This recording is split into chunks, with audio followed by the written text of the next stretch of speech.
Hair gel was probably a big expense for our family back in those days. I would obsess over every strand, adding more hair gel to my already greasy adolescent head as I played out whole movies in my mind about what my friends and my romantic interests would say if they noticed a piece askew, squeezing and squirting into my palm another glop of LA looks or dippity doo or dip for men.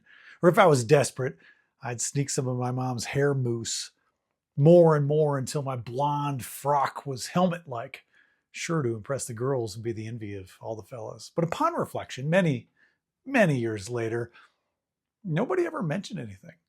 No compliments that I can recall, no insults directed at my crooked part or my unruly cowlick. It was like nobody noticed. Nobody cared. Nobody was building their day around the details of my hairstyling. Nobody inspected or really even acknowledged my hard work. That didn't stop me, of course. The next day and every day for many years, I'd slather more clear hair hardening sauce on my young head, hoping to get it just right.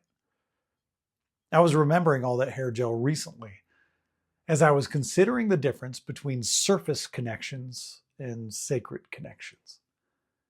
I think the political environment around us is what has me thinking about surface connections so much right now. People are trying to argue and shout their way toward getting what they believe is right, trying to convince, trying to win a debate, trying really hard to show everyone their perfectly coiffed point of view. But it doesn't work. Arguing, convincing, debating, it just doesn't work.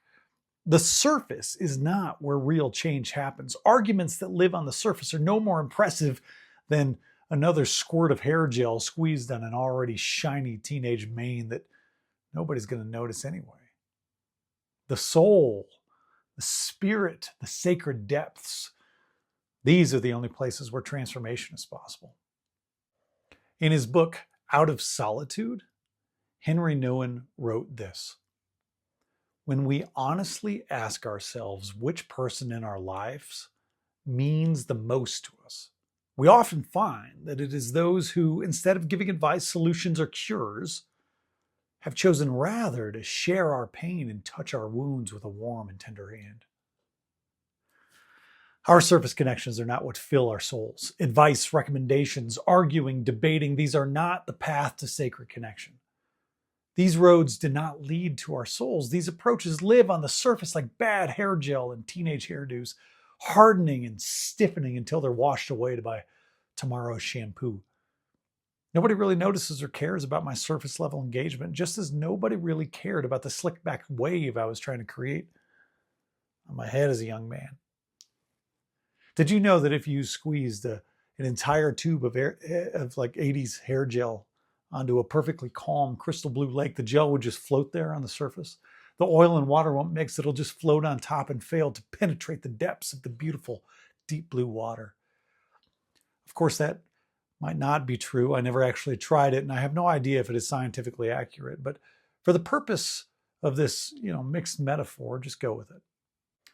Our souls exist below the surface. They call out from the depths for others to truly connect with. They long for the acknowledgement of complexity and nuance. They seek out other souls to share our pain and touch our wounds with warm and tender hands. And we're still standing there, our pimply face looking back at us in the mirror, frustrated that the gel isn't making our morning hairdo do what we want it to do. We're playing out scenarios in our mind about how everyone at school is going to make fun of how our hair hangs over our ears or that one piece that sticks up in the back.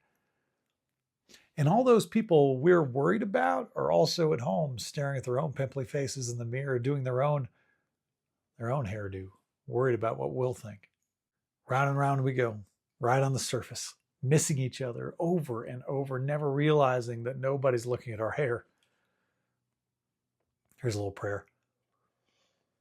Loving God, take our eyes off our mirror and open them to see the fear and pain and anxiousness of the people around us. Guide us away from the surface level connections full of advice and arguments and perfectly coiffed debates. Remind us that our neighbors just want someone to sit with them in a deeper, more sacred way. They want us to share their pain and touch their wounds with warm and tender hands. Amen. Hey, Between is about you. Take this message into your life this week and fill the space between you and every person you encounter with your sacred light. My favorite church is the space between people. Now go with God's love and create the church between.